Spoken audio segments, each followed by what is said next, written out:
Chapter 5. We need to have a little chat before chapter 5. When you all, it's either last year's freshman or the freshman before that, freshman class before that, some college always puts out a list of things that the next group of freshmen, sort of to put time in perspective and all that. It's either last year's group of freshmen or the year before that. But never lived in a world without the internet. Okay? Which kind of is weird to me, because I did grow up in a world without internet. And we made it. But technology is a second nature deal to you. And one of the things you're going to be really surprised at when you start to work, the people that are managers, bosses, whatever, the people that are hiring you, they're 50, 60 years old, right? Okay, they're in some cases twice as old as I am, so they definitely grew up in a world without internet. And you'll be surprised at how untech savvy, if I can use that word, untech savvy, a lot of businesses still are. I worked for a company, and I asked them to look at some of the accounting records. They pulled out a book about this thick, full of the month, all the accounting records for the month. And here I'm flipping through this thing, trying to figure out what's going on. And all I did was take what they did, and I made it paperless. Right? I basically converted it into a file they could look up on their computer and search for keywords like accounts receivable. It would show them a receivable report, all this stuff. You would have thought that I was Jesus Christ riding in on Palm Sunday. It was the most amazing thing to these people. And it wasn't that big of a deal. And you're going to find that when you go out and work. You're going to be doing things. If I can give you one, go out and get them, boy, tip. Learn Excel. Okay? You're going to be doing a lot of work in Excel, more than likely. Okay? The better you are in Excel, the more valuable you are going to be to your company. Okay? I'm just telling you, learn it. You can sort of make yourself indispensable if you go out and learn Excel. I'm not talking about, Control-C and Control-V and that stuff. I'm talking like formulas, VLOOKUPs, HLOOKUP, all that stuff, advanced type stuff. Go out and figure that stuff out, and you'll have a place at your firm. So sort of what we're doing in chapter 5, this ties in, I promise. Sort of what we're going back to in chapter 5 is, it's going to feel kind of stodgy to you. Okay? As somebody who grew up with technology, everything is automated. Everything is, I'm so blown away by how fast news travels. And with Twitter and Facebook, and not just, hey, so-and-so got married, or so-and-so, big, really big news. It's really amazing. So what I don't want chapter 5 to be about is this massive step backwards. Where it's like, oh my gosh, this chapter was written in 1974 and hadn't been updated. May have, I don't know. But it's important. You have to realize that there has to be a human somewhere in the equation that writes the computer code, that tells the computer what to do, that initiates everything. So somebody on the planet has to know this kind of stuff. Okay? Some human on the planet has to make Twitter work. Some human has to make Facebook work. The computer didn't create Twitter. Okay? The computer is a medium for it. Alright? And it's the same way with accounting. Alright? Accounting, knowing debits and credits, all that stuff, it's not going anywhere because we have a computer. Computer is a medium for it. Okay? Just like pen and paper is. And yeah, we gain some efficiency. But we have to know what's going on. And that's sort of what I'm trying to get you to jump on board with. Do you have the instinct? Do you have the wherewithal to observe how something impacts financial statements? Because that's really what we're after here. Okay? So what we're doing in chapter 5 is this. Alright? I'm going to show you two accounts. You know these accounts already. You know what they're about, you know what they are, but I just want to make sure. All right, here's the first one. Accounts receivable and accounts payable. All right, now, what do you know about accounts receivable? When do I use that? You know, I've got all these accounts in my little quiver now. All right, how do I know when to use that? If I observe that an asset is changing, can I just pick any asset? Accounts receivable, inventory, prepaid, whatever. They all work, they're all assets. Right? Can I do that? No. This has a specific use. What is it? If you've done the work of having receivable. Perfect. Alright? We have performed some service, alright, provided some inventory of some sort, okay, to someone, and they haven't what? They have not paid me yet. Alright? So anytime I see something like this, accounts receivable is an asset, therefore it's increased with a debit. It shows up on the balance sheet. Alright? So if I see something like this, an $8,000 balance in accounts receivable, it tells me what? And this is, as an accountant, that's where we need to be. If I see that, I know what? Somebody, somewhere out there owes me what? $8,000. Okay? It could be one person that owes me all $8,000. It could be 8,000 people that owe me $1. But the aggregate is what? Somebody owes me $8,000. That's 8,000 $1 bills that I can take to enhance my business that I do not have right now. Right? Okay. Accounts payable. What kind of account is it? It's a liability account. Okay? It means what? It's the complete opposite of this. Okay? If I see this, that means what? If I see this means that I owe someone $8,000. Okay? And the same thing. It could be one person that I owe $8,000 to. It could be 8,000 people that I owe $1 to. It could be 4 people that I owe $2,000 each. Okay? But on aggregate, I owe $8,000. It's a liability. It's something that I owe. So what this tells me, and sort of the direction that we need to be headed, is this. When I see this, anytime I see a liability, I've what? I've committed dollars that I don't have to pay off this liability in the future. Okay? So, good old-fashioned microeconomics, opportunity cost. Right? $1 can do one thing. It can pay off this debt, it can buy inventory, it can make an investment, it can pay off other debt, but it can't do 2 things. Right? Okay? So, when I see this, I've done what? That's a commitment against my future income to pay off a debt. Alright? So here's what we're going to do, and here's the problem. Alright? So you're telling me this. If somebody walks into my store, buys my stuff, and doesn't pay me, that's an accounts receivable. Right? Okay? So the entry looks something like this. I'll credit fees earned. This isn't new, so this shouldn't be a shock. 8,000. I'll debit accounts receivable. 8,000. Okay. Somebody else comes in the next day. Same thing happens. Okay? Except it's $6,000 and it's a different person. Okay? So I do the entry again. Let's say 7,000 this time. 7,000. I post this over here. And now what? Now $15,000 are owed to me. Okay? And all this is wonderful. What's the big problem? I don't know who. Right? Okay? I know somebody owes me $15,000. But who is it? TJ? Zach? Pete? Who do I call? If I need to get this money to pay off one of my debts, who do I call up on the phone?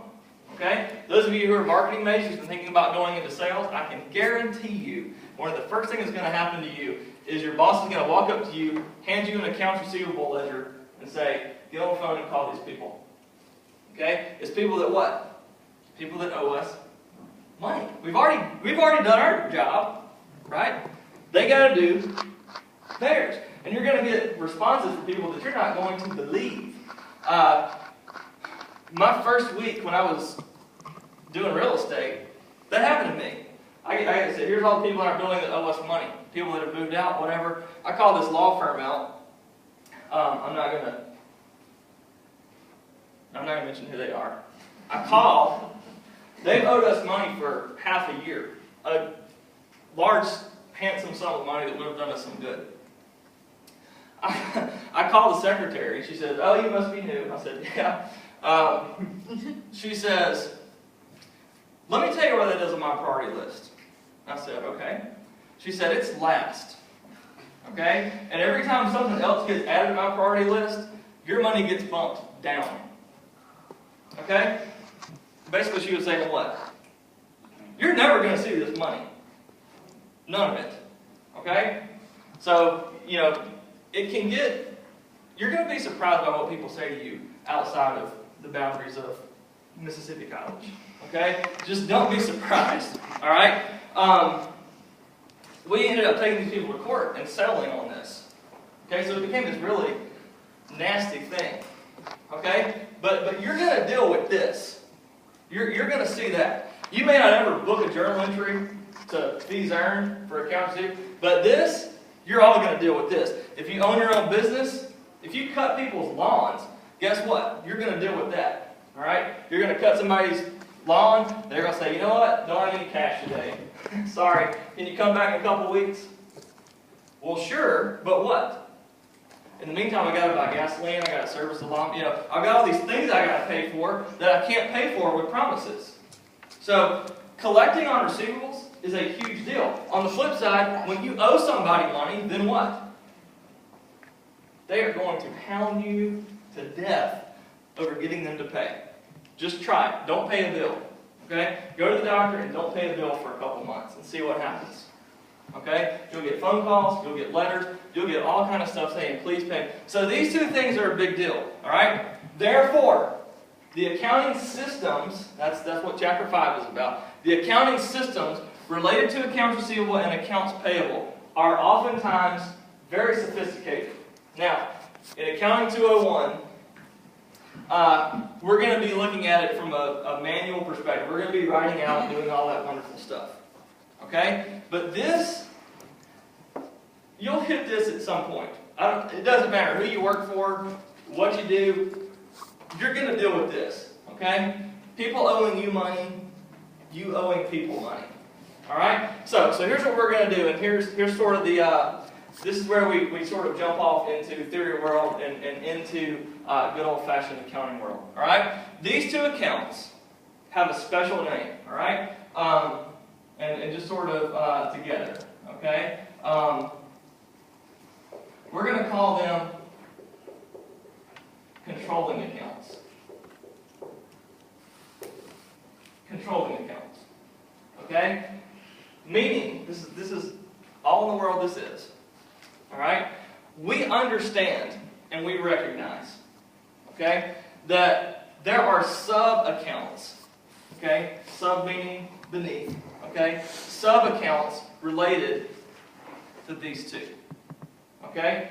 Meaning what? Well, over here there's somebody that owes us $8,000 and there's somebody that owes us $7,000. Okay? So what we could do is this. We could take this account receivable and sort of take this balance, zoom in on it over here. Alright? And here's John who owes me $8,000. And here's Max who owes me $7,000. Okay? And the idea is what? These sub-accounts should what? Always tie back to the controlling account. Okay? On the same side, what? I'm going to have all this list of payables. And sort of sub that controlling account, I'm going to have what? I'm going to have a bunch of individual accounts that tell me what? Who I owe money to. Alright? So that's sort of the broad general idea. That's one of them. Controlling accounts. Okay? The other one is this. Special journals. Okay? Controlling accounts and special journals are sort of the two big things in chapter 5. Now, before I lose you, alright? So far, up until this point, 11:25, Wednesday, whatever the day is, alright? you have dealt with one journal and one journal only. You haven't heard of any kind of special journal except for what I wrote right there. Okay?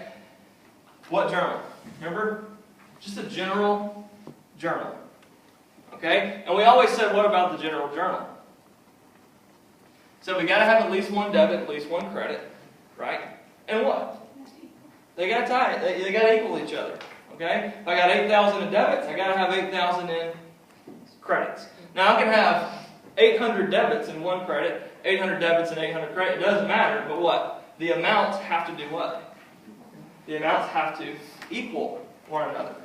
Okay? And this is the form that it's taken on right there. Okay? What we're going to do, and especially in the land of writing out entries, this gets really old. There's two disadvantages. This gets really old. Okay? Accounts receivable, fees earned, accounts receivable, fees earned, accounts receivable, fees earned. Okay? And what? I don't know who owes me money. I lose track of that eventually.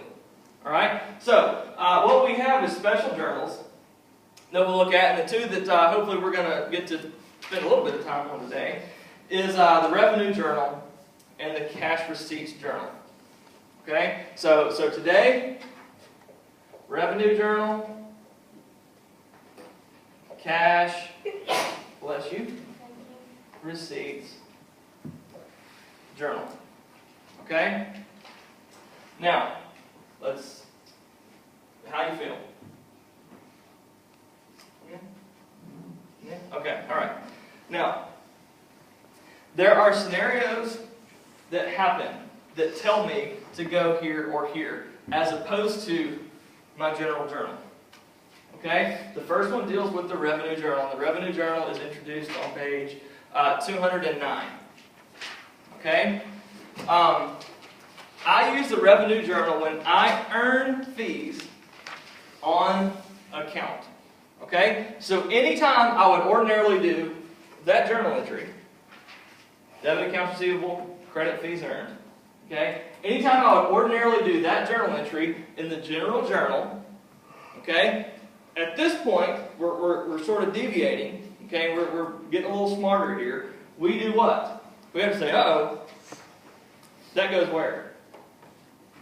Revenue. Okay? Revenue journal. And that's what it looks like every single time. Okay? Debit accounts receivable, credit fees earned, and you'll see the difference once we get to the problem. The cash receipts journal should be just crazy obvious. Okay? When am I going to use the cash receipts journal? Anytime I receive cash. Okay? Now, you've dealt with this. Okay? Whenever you receive cash, that means cash is coming in. Alright? Cash is an asset. When an asset increases, we use what? We use debit. Alright? In a general journal. So anytime I would debit cash in a general journal, now I do what? Now I go here to cash receipts. Okay? So, we're going to talk about 4 special journals eventually. There's going to be a purchases, just hear the name, and cash payments. Those are the 4. Okay? So, if we're thinking globally about how to think about chapter 5, 2 big things. Controlling accounts, there's 2. Accounts receivable and accounts payable. 4 special journals. Alright? Revenue journal, cash receipts, purchases journal, cash payments. Alright? Now, we're not going to finish this, but I do want to start. Look at problem 5-1A. 5-1A. What page is that on? 242. 242.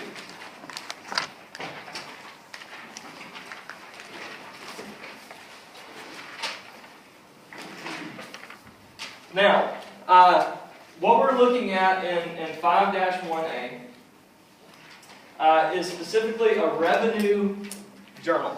Okay? So we're just looking right there today. Revenue journal. Okay? Here's what it looks like. It looks a little different. Usually, the way that the general journal looks is we said this. We need dates.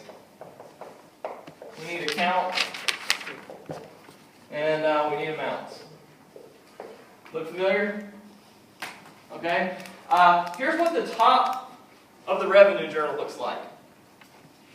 We still have a date. We'll always start there. Okay, date will be the first thing that we always talk about. Then we'll have something called invoice number. Okay, invoice number. We're getting a level of detail here because we're specializing.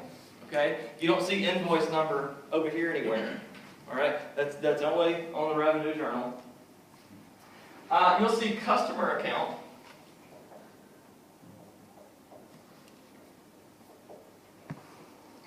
And then the final column says this, okay? And what do you notice over here? All right, this is an entry that would go ordinarily in the revenue journal, okay? We always do what? We always debit accounts receivable, credit, fees earned, okay? So what we're going to do is this. This is the last column. It says debit, accounts receivable, credit,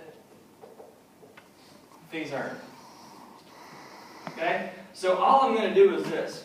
All right, that's the top of it. So if you look at this first entry on May 21st, here's what it says. You with me? May 21st? First entry? Got it? Okay. Here's what it says. Issued invoice number 1 to J. Dunlop for $90 on account.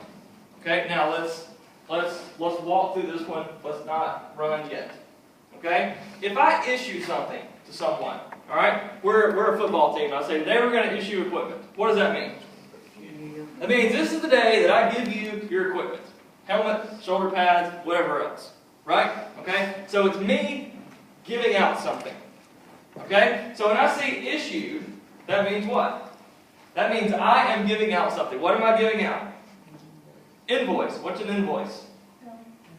It's a bill. Fancy name for a bill. Okay? So I'm doing what? I am giving out a bill. Okay? To who? And this just happens to be number 1. To who? J. Dunlop. Alright? For $90 what? On account. Okay? So the way that we interpret this is, I have performed the service, whatever the case may be. Okay? And now I'm doing what? I'm sending him or her the bill for what? $90. And the hope is that they're going to get this invoice in the mail and do what? Say, oh, this is from Chris. He's such a delightful person. I enjoy doing business with him. I'm going to go ahead and write him a $90 check right now, mail this back, and get this taken care of. Okay? On my accounting books, though, what do I have to do? I've performed that service. I haven't gotten that money. Right? Okay? So what do? Well, before today, this is what you did. Debit accounts receivable, credit fees earned for $90 or whatever the case may be. Alright? Today, now that you know about this, okay, the entry is not going to look like that. We're going to go to a revenue journal and do this. Alright? Date is May 21st. Invoice number 1. Right? Yeah, invoice number 1. Customer account. Now I get to learn what? Now I get to track who this is for. Okay? It's J. Dunlop, whatever. Dunlop. And all I'm going to do is write the amount out here. 90. Okay? And it's implied, because this is a revenue journal, that what? I'm debiting accounts receivable for $90. I'm crediting fees earned for $90. Okay? It's an implication. So what will happen is this. We don't go back over here to the general journal, okay? Post this, okay? This $90 automatically gets posted where? Accounts receivable and fees earned by virtue of the fact that it is in the revenue journal. Okay? That's what governs it. Alright? So let's think about how this sort of plays out. I'm going to have, there's accounts receivable. Right? Okay? So this tells me what? $90 should get posted to accounts receivable. So $90 goes there. So here's how we can sort of check and make sure everything's okay. This tells me what? Somebody owes me $90. Okay? Is that true according to this? Yes, J. Dunlop owes me $90. Okay? Now I also told you what? This accounts receivable is a controlling account. Which means what? there's some subsystem under here of accounts that goes along with this controlling account. All right? So beneath this, totally separate, what do I have? I've got an account with J. Dunlop that says what? J. Dunlop owes me $90. Okay? Now, don't make this mistake. This is a common one that I see people do, and I do not want you to do it. Okay? Do not interpret this as, this is somebody owing me $90, and that's somebody owing me $90. That's not right. I'm not owed $180. This is simply what? This is simply providing detail as to what? Who owes me this $90? If I just show you this, this would be a great test question. All I do is put an account receivable up there and say, who owes me that? I don't know. Why? All we know is somebody on the planet owes us money. This does what? This supports this number. Okay? This, if my boss hands me this, to call these people, I don't know who to call. If my boss hands me this, I know to call JD. Right? Okay? I can find this person, get them on the phone and say, hey, you owe me $90. Please send it as soon as possible. We love doing business with you. You're the best, but we just need that money. Okay? All right. 522. But one more entry down. 522. On your dates, do you not put the year? That give us a year. 14. Yeah, thank you. So if you give us a year, we put the year. Yeah. Like we have Yeah. to do. Yeah. Yeah. I'm not going to go crazy about that. But it's nice when it looks pretty. It's easy to grade. Same exact words. All right, what we do? Issued invoice number 2 to K. Tisdale for $320. So here we go. Invoice number 2 sent to K. Tisdale, and K. Tisdale owes me $320. $320. All right, so let's think about this. Follow it through. This tells me what? There was a debit to accounts receivable for $320. Now realize it doesn't look like that, and I get it. Okay? But this is a revenue journal. Okay? It carries the same power and all that as a general journal. So this tells me what? Post $320 to accounts receivable. Okay? So now, pretend that's not there. I show you this. What do you know? You know somebody out there owes me $410. Okay? This could be the same person for all you know. But now we know what? Now we have a breakdown. Okay? We know that J. Dunlop owes me $90 and K. Tisdale owes me $320. So what else am I going to do?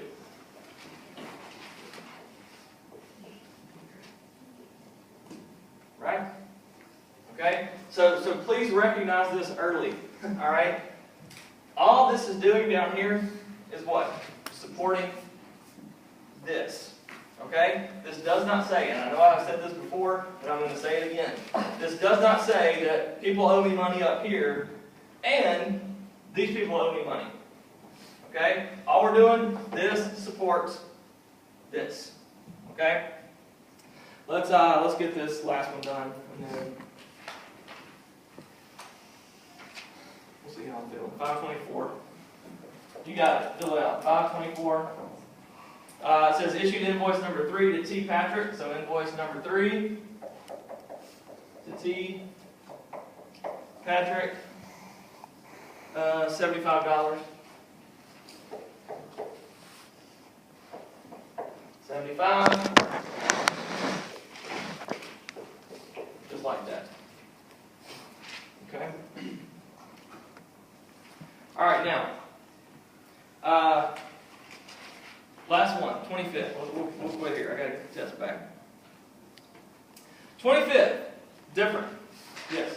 Do we not need to be posting the fees earned? No, I mean, fees earned doesn't have a sub-account. So I'm just worried about the accounts. Yeah. Technically, yes, we would post the fees earned and all that. But what I'm really concerned with is making sure we get the relationship between the sub-accounts and the controlling account right now. The 25th, here's what we did. Provided educational services, $200 to K. Tisdale in exchange for educational supplies. Okay. What's the problem with this entry? You don't have an invoice number. All right, it's not like the other ones, right? It's not the same action. I'm not sending an invoice out. I'm doing what? I provide services, I receive what? Supplies. Okay? So the payment, quote unquote, has already been made. Alright? So that does what? That eliminates that entry from being eligible to be recorded in my revenue journal. Can't do it. The only thing that can be recorded in the revenue journal is what? If I'm debiting accounts receivable and crediting fees earned. Okay? Now, I am crediting fees earned. What am I debiting? Supplies. Okay? So this 527 entry, we have to do it over here in the general journal. So it looked like this. 527.14. Debit supplies, credit, fees earned. And the amount was for $200. Okay? Now, one last thing and then I'll hush. That is not payment for this. Okay? K. Tisdale should sound familiar. She owes us, whoever owes us money. Right? Okay? So don't misconstrue her handing me supplies, $200 worth of supplies, for her paying off $200 worth of her bill. This is completely separate. I did completely different service, completely different payment. Okay? So don't come over here and say, oh, well, she paid off $200. She didn't. Okay? It's two different transactions there.